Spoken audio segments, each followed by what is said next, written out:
ವರ್ತನೆಗೆ ಕಾಂಗ್ರೆಸ್ ನಾಯಕರಿಗೆ ಏನ್ ಹೇಳಕ್ಕೆ ಇಷ್ಟಪಡ್ತೀರಿ ಸರ್? ಈವರೆಗೂ ಕೂಡ ಕಾಂಗ್ರೆಸ್ ನಲ್ಲಿ ಯಾರು ಕೂಡ ಅವ್ರಿಗೂ ಕೂಡ ಬುದ್ಧಿ ಹೇಳುವಂತದ್ದಾಗಲಿ, ಯಾಕಂದ್ರೆ ಒಂದು ವೇದಿಕೆಯಲ್ಲಿ ಈ ರೀತಿಯಾಗಿ ಬಹಿರಂಗವಾಗಿ ಹೇಳುವಂಥದ್ದು ಇದು ಪಕ್ಷಕ್ಕೂ ಕೂಡ ಮುಜುಗರ ತರುವಂಥದ್ದು. ಯಾಕಂದ್ರೆ ಇಲ್ಲೋ ಒಂದ್ ಕಡೆ ಪ್ರದೀಪ್ ಈಶ್ವರ್ ಆಗಿದ್ರೆ ಸಿದ್ದರಾಮಯ್ಯ ಅವರನ್ನಾಗಿ ಸಿದ್ದರಾಮಯ್ಯ ಸರ್ಕಾರ ಬಾಯಿ ಮುಚ್ಚಿಕೊಂಡು ಕೂತ್ಕೊಳ್ಳಿ ಅಂತಂದ್ರೆ ಇವ್ರ ಹೇಳಿಕೆಗೆ ಅವರು ಕೂಡ ಬೆಂಬಲ ಕೊಡ್ತಾ ಇದಾರ ಅನ್ನುವಂತ ಸಂದೇಶ. ನೋಡಿ ಇವರೇ, ಇವತ್ತು ನಾನು ಹೇಳ್ತೀನಿ, ಇವತ್ತು ಕಾಂಗ್ರೆಸ್ ಸರ್ಕಾರ ಏನು ಪರ್ಮನೆಂಟಾ?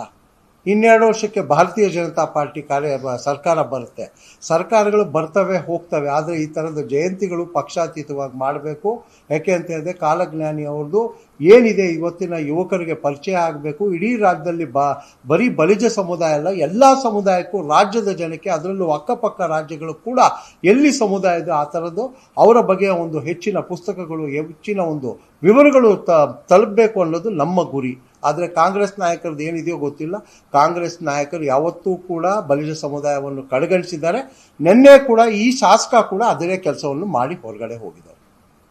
ಪ್ರಚಾರ ಗೀಳುಗೋಸ್ಕರ ಏನಾದ್ರು ಆ ಥರ ಮಾತಾಡಿದ್ರು ಅಂತ ತಮ್ಗೆ ಏನಾದ್ರು? ಯಾಕೆಂದ್ರೆ ಅಷ್ಟೊಂದು ಆವೇಶಪೂರಿತವಾಗಿ ಅದು ಸರ್ಕಾರ ಸಮರ್ಥನೆ ಮಾಡ್ಕೊಳ್ಳುವಂಥದ್ದು ಏನೋ ಒಂದ್ ಕಡೆ ಆ ಸಂದರ್ಭದಲ್ಲಿ ಏನ್ ಅನಿಸ್ತು?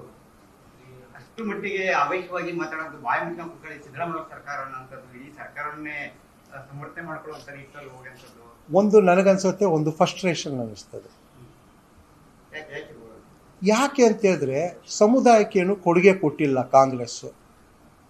ಜನ ಇವತ್ತೆಲ್ಲೋದ್ರೂ ಕೂಡ 3A ಇಂದ 2A ಆಗಿದ್ದು ಯಾರು ಎಜುಕೇಷನ್ ಕೊಟ್ಟಿದ್ದು? ಯಡಿಯೂರಪ್ಪನವರ ಸರ್ಕಾರ. ಇವತ್ತು ಜಯಂತ್ಯೋತ್ಸವ ಅನೌನ್ಸ್ ಮಾಡಿದ್ಯಾರು? ಬಸವರಾಜ ಬೊಮ್ಮಾಯಿ ಅವರ ಸರ್ಕಾರ. ಇದ್ರ ಜೊತೆಗೆ ಕೈವಾರ ತಾತಯ್ಯನವರ ಒಂದು ಅಭಿವೃದ್ಧಿ ನಿಗಮ ಮಾಡಿದ್ಯಾರು? ಬಸವರಾಜ ಬೊಮ್ಮಾಯಿ ಅವರು. ಸಂಶೋಧನಾ ಕೈವಾರ ತಾತಯ್ಯನ ಸಂಶೋಧನಾ ಕೇಂದ್ರ ಅನೌನ್ಸ್ ಮಾಡಿದ್ದು ಬಸವರಾಜ ಬೊಮ್ಮಾಯಿ. ಇವರ ಕೊಡುಗೆ ಏನು? 0, ಶೂನ್ಯ.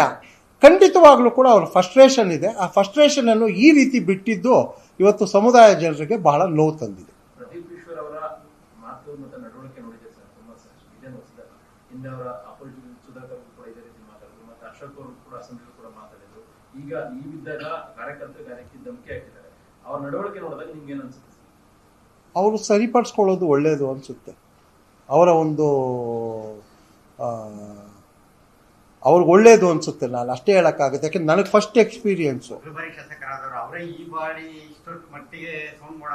ಅಲ್ಲ, ಏನಂತ ಹೇಳಿದ್ರೆ ಅಲ್ಲಿ ಚಿಕ್ಕಬಳ್ಳಾಪುರದಲ್ಲಿ ಎಲ್ಲಿ ಶಾಸಕರಾಗಿದ್ದರೆ ನಮ್ಮ ಸಮುದಾಯದವ್ರು ಕೂಡ ಜಾಸ್ತಿ ಜನ ಇದ್ದಾರೆ. ಇವತ್ತು ಸಮುದಾಯಕ್ಕೆ ಏನು ಮಾಡಬೇಕು, ಅಲ್ಲಿರೋ ಬಡಬಗ್ಗರು ನಮ್ಮ ಸಮಾಜದವ್ರು ಏನಿದ್ದಾರೆ ಅವ್ರಿಗೆ ಏನು ಆಗಬೇಕು ಅನ್ನೋದನ್ನು ನೋಡಬೇಕೇ ಹೊರತು ಈ ತರಹ ಫ್ರಸ್ಟ್ರೇಷನ್ನು ಕಾಂಗ್ರೆಸ್ ಸರ್ಕಾರ ಏನೂ ಮಾಡಿಲ್ಲ ಅಂತ ಜನ ಕೇಳಿರ್ತಾರಲ್ಲಿ. ಆ ಫ್ರಸ್ಟ್ರೇಷನ್ ಈ ರೀತಿ ಬಿಟ್ಟಿದ್ದು ತಪ್ಪು. ಅಧಿವೇಶನ ನಡೀತಾ ಇದೆ, ಅಧಿವೇಶನದಲ್ಲಿ ಇದೇ ವಿಚಾರ ಪ್ರಸ್ತಾಪ ಮಾಡೋದಕ್ಕೆ ನಿಮ್ಮ ನಾಯಕರು, ನಿಮ್ಮ ಮುಖಂಡರಿಗೆ ಏನಾದ್ರು ಹೇಳ್ಬೋದಾ? ಸಮುದಾಯಕ್ಕೆ, ಯಾಕಂದ್ರೆ ಸಮುದಾಯಕ್ಕೂ ಕೂಡ ಕೊಡುಗೆ ಇಲ್ಲ ಅಂತ ಹೇಳಿ ಈ ಕಾಂಗ್ರೆಸ್ ಸರ್ಕಾರಕ್ಕೆ ಕೊಡ್ಬೋದಲ್ಲ, ಆಗಿದ್ರೆ ಎಂದು ಹೇಳ್ಬೋದಾ, ಒತ್ತಾಯ ಮಾಡಿಸ್ಬೋದಾ? ಸರ್, ಕಾಂಗ್ರೆಸ್ ಸರ್ಕಾರ ಮಾಡಿರೋದು ಅನ್ಯಾಯ.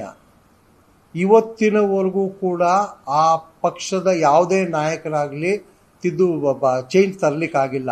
ತಂದಿದ್ದೇ ಯಡಿಯೂರಪ್ಪನವರು ಮತ್ತೆ ಬಸವರಾಜ ಬೊಮ್ಮಾಯಿ ಅವರು ಅಂತ ನಾನು ಹೇಳಲಿಕ್ಕೆ ಇಚ್ಛೆ ಪಡ್ತೀನಿ.